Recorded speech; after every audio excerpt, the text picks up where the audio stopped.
Dans un peu plus de 60 jours, les éléphants de Côte d'Ivoire seront en lice, on l'espère, pour la CAN 2021 au Cameroun. Est-ce que les éléphants y vont en favori ou en outsider? Il reste 2 journées pour les éliminatoires pour atteindre justement la phase finale de la CAN au Cameroun. Le mondial. Le mondial plutôt. CAN et mondial, c'est ça, c'est des éliminatoires ensemble. Alors, quel est votre verdict sur l'état de santé en ce moment de notre sélection nationale? Bon, moi je voulais dire qu'en ce moment, la Côte d'Ivoire se porte bien. Parce que nous avons notre destin en main.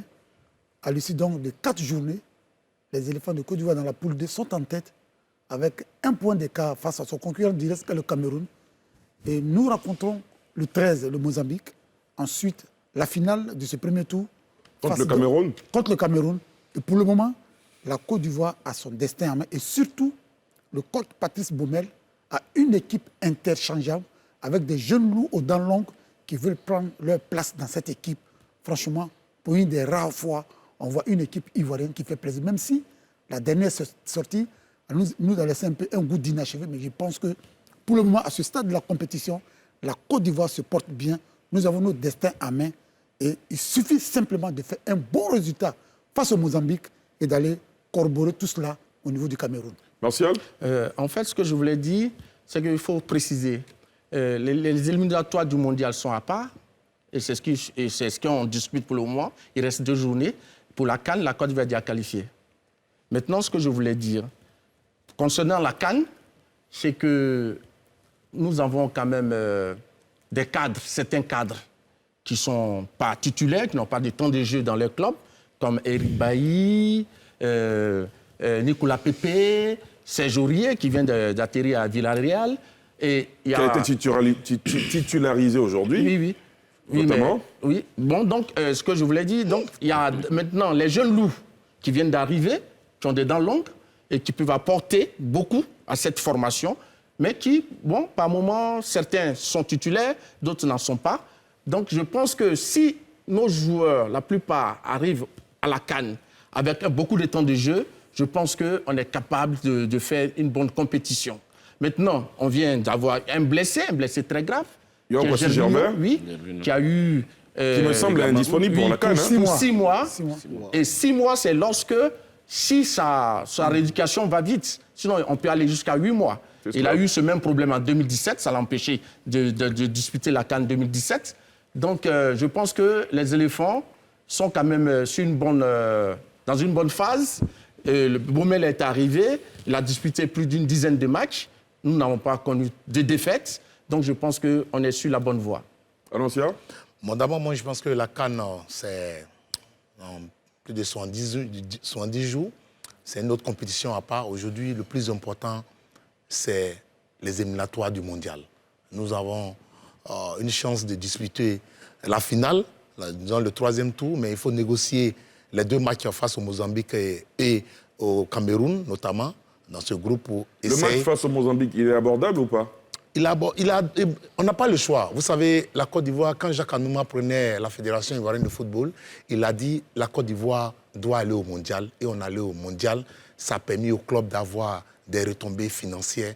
On a manqué la CAN, le mondial russe en 2018. Je pense que pour le Qatar, il faut se qualifier parce que ça va réjaillir sur le club. Donc aujourd'hui, ils ont 2 finales à jouer. C'est vrai que l'équipe face au Malawi n'a pas très rassuré, mais je pense qu'aujourd'hui, l'objectif, c'est de se qualifier pour le mondial. La CAN, c'est une compétition, c'est dans 70 jours. On ne sait même pas si la compétition pourrait se tenir au Cameroun, surtout qu'il y a des palabres là-bas, notamment au niveau du comité exécutif, ils sont trimballés entre le tribunal arbitral du sport et autres. Donc ça, c'est une autre paire de manches. La CAN, c'est un acquis. Ça dépendra du nouveau président ou bien du comité de normalisation qui va fixer vous êtes très optimiste quand vous dites que c'est un acquis. Non, c'est un acquis, on est déjà qualifié. Oui, maintenant, quel sera l'objectif visé par les éléphants? Le plus important aujourd'hui, c'est les éliminatoires du mondial. Et comme l'a dit, Gervinho est blessé. Mais on a un groupe. Gervinho a manqué quelques matchs, c'est vrai, prendre le rétablissement à lui, mais on a un groupe à eux de faire plaisir à Gervinho en se qualifiant pour le mondial. Négocier au moins cette phase-là importante, ce virage face au Mozambique et au Cameroun. D'accord, on a notamment Gervinho dont on vient de parler qui est blessé, Eric Bailly qui n'est plus titularisé dans son club, on a Wilfried Zaha qui a été notamment en feu contre Manchester City ce week-end. Alors, messieurs, Maître Rowe notamment, comment vous voyez cette équipe des éléphants? Dans l'ensemble, est-ce qu'elle peut occuper le premier plan dans la CAN prochaine? On a une très bonne équipe dans l'ensemble. Hein. On a une très bonne équipe qu'il faut encourager et pour qu'elle puisse aller un peu plus loin. Mais je dis que le véritable test, ça sera contre le Cameroun.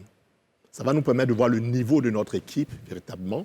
Et au niveau de la CAN, je veux dire que l'objectif, ce n'est pas de gagner cette CAN. Parce qu'on a notre CAN chez nous. On peut gagner celle au Cameroun et la gagner chez nous aussi. Non, dans l'histoire, jamais un pays n'a gagné 2 CAN successives. Ça peut commencer par la Côte d'Ivoire. Bon, je l'espère. Oui, j'espère que ça sera le cas de la Côte d'Ivoire. Donc, je veux dire que l'objectif pour la CAN 2022, c'est d'aller un peu plus loin. Peut-être en demi-finale, ce serait une très bonne chose.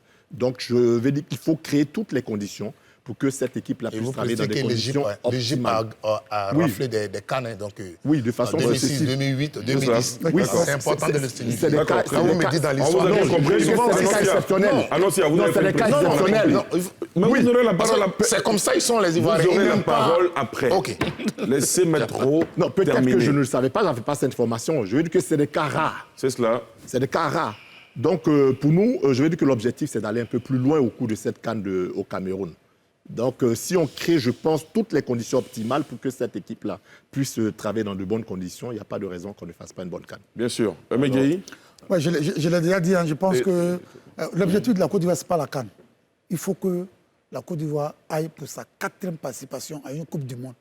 Et c'est ça l'objectif. Parce que, comme l'annonceur l'a dit, il y a des retombées énormes. Pour vous, la CAN n'est pas importante? Mais c'est important parce que la CAN, c'est quand même la CAN. Mais je veux dire qu'aujourd'hui, à l'état actuel des choses, il ne faut pas qu'on rate. Il faut tout mettre en œuvre pour se qualifier pour le mondial. Voilà. D'accord.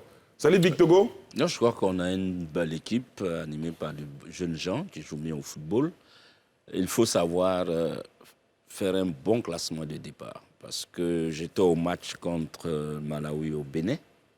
On a souffert un peu en première mi-temps. On a trop vite marqué, très vite marqué le but. Donc ils se sont relâchés, surtout qu'on venait de gagner 3-0 en Afrique du Sud. Et en deuxième mi-temps, on s'est retrouvé bizarrement avec 2 milieux défensifs et plus de 4 attaquants. Je crois qu'il y a le choix des hommes qui peut jouer en notre défaveur. Si le choix est bien fait, on peut aller plus loin. Il faut arriver au Cameroun en étant leader. Et à partir de ce moment, la pression sera plus sur le Cameroun. Mais je n'ai pas d'inquiétude. Quel commentaire faites-vous, notamment sur les cas de Wilfried Zaha, qui tantôt vient, tantôt ne vient pas, pour des raisons familiales, le cas de Sébastien Haller, qui n'est pas venu dernièrement. Quel commentaire faites-vous, Armand Goreux? Écoutez, vous savez, quand tu es dans la peau de dirigeant, tu as toujours un autre regard que les autres. Parce que c'est des situations que nous vivons avec nos joueurs, avec nos équipes. Je pense qu'il sera question de savoir tenir un discours à ces garçons-là. Nous sommes arrivés à une situation où la Côte d'Ivoire ne peut plus manquer certains rendez-vous, notamment le mondial, la CAN. Aujourd'hui, on a des garçons peut-être à qui on ne parle pas suffisamment ou bien qu'on ne tient pas un discours. Non, vous avez cité des cas qui, par moment, viennent ou ne viennent pas. Vous savez, Maître Rowe est mieux placé que nous, parce que c'est lui qui était au comité exécutif. Ils savent quel discours il tenait aux garçons et puis il y avait ce comportement. C'est ça, nous, on veut changer pour que les Ivoiriens viennent jouer pour leur pays. Il faut donc un discours nouveau. Il faut un esprit nouveau. Je ne vois pas le lien avec Maître Rowe. Voilà, c'est ça. Moi non plus, je ne vois pas le lien. C'est son avis terminé. Je ne suis plus au comité exécutif, mais n'empêche qu'il y a des joueurs qui viennent pas. Bien sûr. Je vous laisse terminer. C'est ce qui s'est passé. Donc, sur ça, pour nous, il y a toutes les chances pour se qualifier. Mais je dis, il faudra parler à ces garçons, il faudra leur tenir un discours qui est important, parce que non seulement ils jouent pour eux, mais ils jouent pour la nation, ils jouent pour le football de la Côte d'Ivoire. Et quand on sait tenir un discours dans les vestiaires, on peut avoir une équipe moyenne, mais faire des résultats exceptionnels. En 92, c'est avec des joueurs locaux qu'on a gagné la CAN, mais il y avait un esprit. Donc pour nous, il faut cultiver un esprit nationaliste au niveau de l'équipe. Il faut donner cette âme à ces garçons-là pour qu'ils viennent se battre pour la nation. Très bien. Monsieur, on a un appel de Konan Kofi qui nous appelle de Thiébissou. Monsieur Konan Kofi, bonsoir. Bonsoir, M. Ali. Quel est votre point de vue sur l'état de santé de nos éléphants? On peut relativiser, surtout d'abord un coucou à Gervinho. Il était bien revenu on va dire, dans la compétition à travers ses performances. Malheureusement, il va nous manquer un peu sur un long moment. Bon, une compétition de ce genre, c'est la phase finale. Hein. Donc, tout est possible, tout est ouvert. Quand on partait en 92 au Sénégal et puis en 2015, on n'avait pas la meilleure équipe du monde. Mais bon, la chance nous a souri et puis bon, l'abnégation des jeunes gens nous a souri. Donc, je pense que c'est des compétitions, la préparation va jouer aussi. Vous avez vu un peu la préparation un peu bâclée des Olympiens. Mais bon, ils ont quand même fait un parcours un peu honorable. Donc, la méforme du moment ne peut pas forcément justifier le résultat lors d'une compétition. Mais Ali, pour terminer, je voudrais vous demander quelque chose. C'est une très belle émission. Vous nous avez promis de faire cette émission. Je souhaiterais que, au cours d'un débat, vous invitiez les trois candidats, même les trois potentiels candidats sur un plateau, pour essayer de les ramener, pour essayer de les mettre ensemble. Parce que le discours qui est là, c'est toujours les camps qui sont encore là. Donc j'aurais voulu qu'un plateau un jour, où Didier Drogba sera là, Tony Diabaté sera là, comment on appelle, Idriss Diallo sera là, assis là, essayer de parler du football réellement, de leur projet, d'essayer de rapprocher les positions réellement. Parce que même s'il y a élection, on va revenir à la... Si Diallo était élu, mais il a été combattu. Le président qui a assis là, il a eu une débo Léon. Il était président et puis donc on peut élire quelqu'un et puis il peut avoir des divisions derrière. Très bien. Donc moi je préfère que au cours d'une émission, les trois là, parce que c'est eux qui sont assis là en réalité de manière virtuelle. Hein. Alors monsieur Konan Kofi, je veux faire une précision. Il y aura un toilettage des textes. Il n'y a pas de On ne sait candidat pas, pour l'instant il n'y a pas de candidat. Oui, des choses. Hein. Il paraît qu'à la présidence, on a annoncé 4 candidats. On va dire de manière diplomatique, on sait les On nous a dit qu'il y a 4 candidats. En tout cas, on a bien pris note de votre doléance. Hein. Voilà. C'est bien c'est On nous a entendu. dit qu'il y a 4 candidats. Merci beaucoup. Il n'y a pas 4 candidats. S'il vous plaît, monsieur, s'il vous plaît. Martial, oui. Tout à l'heure, j'avais parlé de la CAN, maintenant je peux parler du mondial. Oui, bien sûr. Je dis qu'on a un tournant décisif. Les matchs de ce mois de novembre face au Mozambique et face au Cameroun. Mais ce qu'il faut retenir, c'est qu'on n'est pas certain que le Malawi puisse bloquer le Cameroun. Ça, ce n'est pas trop certain. Mais bon, peut-être au vu du match qu'ils ont livré contre nous, on espère, en tant qu'Ivoiriens, que ce Malawi-là puisse créer des problèmes au Cameroun, mais ce n'est pas évident. Maintenant, quant à nous, si on bat le Mozambique, il faudra aller au Cameroun, même si on n'a pas la victoire, parce que la défaite est interdite, il faudrait absolument que nous enregistrons un bon résultat. Si nous réussissons un bon résultat, je pense que ça sera... Maintenant, parlons de l'équipe de Côte d'Ivoire. En dehors de la valeur des joueurs, en dehors de leur valeur intrinsèque, mais il y a l'environnement aussi qui compte pour une équipe. Vous pensez au vestiaire? Au vestiaire, oui. Parce que, pour ce que je sais, il y a une certaine ségrégation qui règne au sein de l'équipe nationale de Côte d'Ivoire. Le mot n'est pas fort. Le mot n'est pas fort. Ségrégation. Oui, c'est une ségrégation. Qu'est-ce qui vous fait dire ça? Dans un même encadrement technique, on dit qu'il y a des gens qui ont droit à des primes, certains ne doivent pas en avoir, ça crée des frustrations. Heureusement que le chef de l'État, qui a été informé de la situation, a réglé le problème, il a épuré tout ce qui était arriéré des primes, et donc tout est rentré dans l'ordre. Si nous maintenons le cap, je pense que les éléphants pourront faire... Vous avez posé une question très, très importante tout à l'heure en parlant de Wilfried Zaha. C'est cela. Et puis des joueurs qui... Voilà. Sébastien Haller notamment. Je pense que depuis l'arrivée de l'actuel entraîneur, Patrice Baumel. Oui, le match est référence de la Côte d'Ivoire, c'était contre le Cameroun, sur une pelouse exécrable, où les enfants ont véritablement mouillé le maillot. Patrice Baumel a donné un autre état d'esprit à ces jeunes joueurs-là. Je prends le cas de Seko Fofana, qui brille de mille feux aux racines comme les lances, mais qui refuse de venir en sélection parce qu'il accorde la priorité à son club. Je pense que ces genres de joueurs, il ne faut plus les appeler. C'est un peu le cas des Zaha, Pépé, qui, à mon avis... qu'on ne doit plus appeler Zaha? Non, je n'ai pas dit ça. Je veux dire, il faut appeler les joueurs qui sont aptes à mouiller le maillot. On parle du drapeau, on parle du maillot. On peut aussi les convaincre. On peut les convaincre, mais je veux dire qu'il ne faut pas les forcer. faut pas les forcer. On a vu le cas de Timo Bokaïko ici. Il ne faut pas les forcer. Timo. Il faut des joueurs qui sont prêts à mouiller. Et le coach l'a dit. Il a dit, il est en contact avec tous les joueurs ivoiriens qui sont susceptibles d'enrôler le maillot, mais il ne forcera pas quelqu'un. La preuve, c'est Fofana. Le cas de Sébastien Haller, Sébastien Haller est prêt à venir. Il y a eu l'épisode de sa femme qui a accouché. Vous savez que ces enfants, ils ont un esprit occidental. Hein. Il faut le comprendre. Haller est prêt à venir, contrairement aux autres qui tangent un peu. D'accord. Je pense que si les conseillers occultes du Conor s'y mettent, ils pourront convaincre ces jeunes gens. C'est juste cette précision. D'accord. Elle est bienvenue, c'est je voulais dire par rapport à ce que... Les conseillers occultes, ils se prennent en charge même pas par la FIFA. Allez-y, par rapport à ce que Aimé a dit. C'est pour ça, tout à l'heure, j'ai dit que tout dépend du discours qu'on tient dans les versets qu'on tient à ces garçons. Vous savez, quand ces situations, quand tu es un président des clubs, que tu as des échéances importantes comme ça, il y a toujours des caprices parmi les joueurs. Vous savez, c'est des grands garçons hein, comme ça qu'on les voit, mais nous qui les gérons au quotidien, nous savons que c'est des gamins. Donc, tout dépend du contact qu'on établit avec eux, de ce qu'on leur tient comme discours, de l'importance de ce qu'ils ont à faire et surtout mettre en avant la nation. C'est ça qui est important. Quand on fait ça, tout de suite, on va booster l'esprit de ces garçons-là, et je pense qu'ils viendront se battre pour la nation. Amangoro, oui. Salif Victogo, Maître Ro, Pour une fois. à tous les trois, je vous pose une question précise. Oui. Est-ce qu'il arrive qu'il y ait du copinage dans les classements de l'équipe nationale avant les matchs? Amangoro. Maître Ro doit répondre parce Non, que... non, c'est à vous que je pose la question. Alors, moi, je n'y Beaucoup crois d'Ivoiriens pas. se posent cette question. On a entendu souvent des anecdotes, des légendes là-dessus. Mais vous êtes face à la nation ce soir en toute sincérité. Est-ce qu'il arrive qu'il y ait d'autres calculs qui favorisent le classement d'un joueur au détriment d'un autre, par exemple, quoique celui qui n'est pas été classé soit bien meilleur que celui qui a été classé? Alors moi, j'ai toujours un discours simple que je tiens à mon encadrement technique. Pour moi, un entraîneur il a besoin de faire des résultats.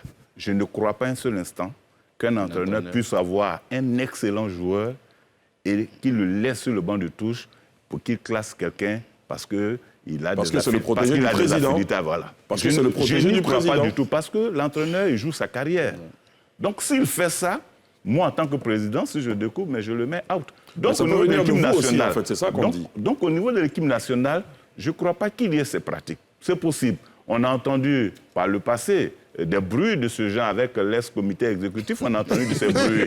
On a appris que c'est le comité exécutif qui jouait le rôle des sélectionneurs. C'est lui qui disait à l'entraîneur de sélection, lui, on vous a bien compris. Bon, donc, ça va être Victogo. Non, je crois que aucun président, aucun entraîneur ne veut perdre un match. On va pour gagner, on est dans la compétition. Bon, il a peut-être fait allusion au comité exécutif parce que quand on les entend parler, on dit j'ai remporté, ceci. Non, ce sont les athlètes qui ont remporté avec un bon encadrement. Et pour moi, je ne pense pas. Bon management du comité exécutif. Oui, mais on oublie souvent les présidents des clubs qui ont mis les joueurs à leur disposition. Et les présidents. C'est le club qui les forme. C'est le club qui les forme. Moi, je n'ai pas vu un comité exécutif. Très bien. Donc, je crois qu'aucun président, aucun comité exécutif ne va à une compétition pour perdre. Donc, on choisit les meilleurs pour les mettre. Mais un entraîneur peut se tromper de bonne foi. D'accord, Maître. Je pense que la sélection est de la responsabilité du coach. S'il se laisse influencer par qui que ce soit, c'est lui qui assume la responsabilité. Donc, il lui appartient à lui de prendre sa responsabilité vis-à-vis de l'équipe. D'accord.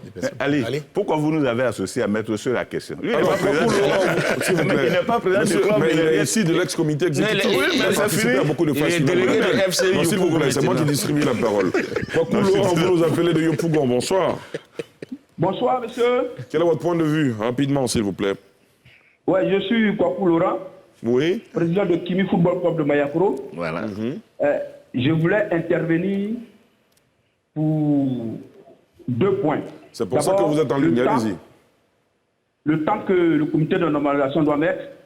Et puis ensuite, Annoncia et puis Hermé Gueye ont parlé des ristournes du mondial. Je voulais intervenir aussi là-dessus. Rapidement, allez-y, rapidement.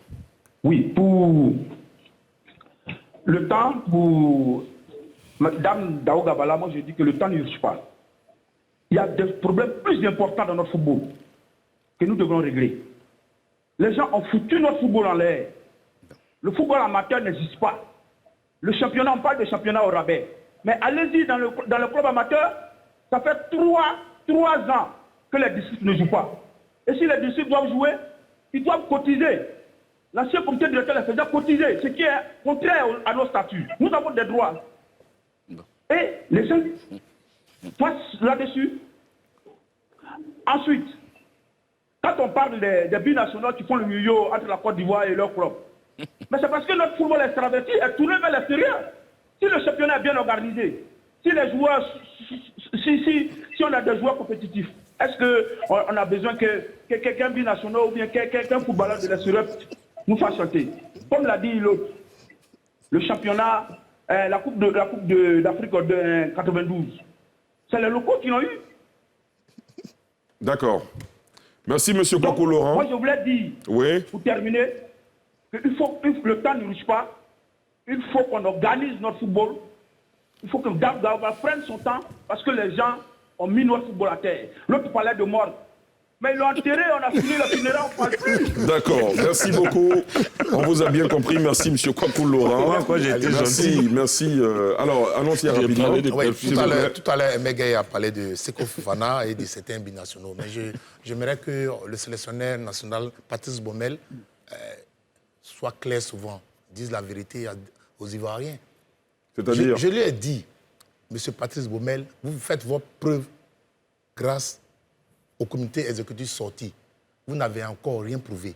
Vous avez la chance de gagner avec la Côte d'Ivoire. N'oublions pas qu'un stagiaire nommé Sabri Lamouchi a conduit la Côte d'Ivoire à la CAN et au Mondial, a qualifié la Côte d'Ivoire au Mondial.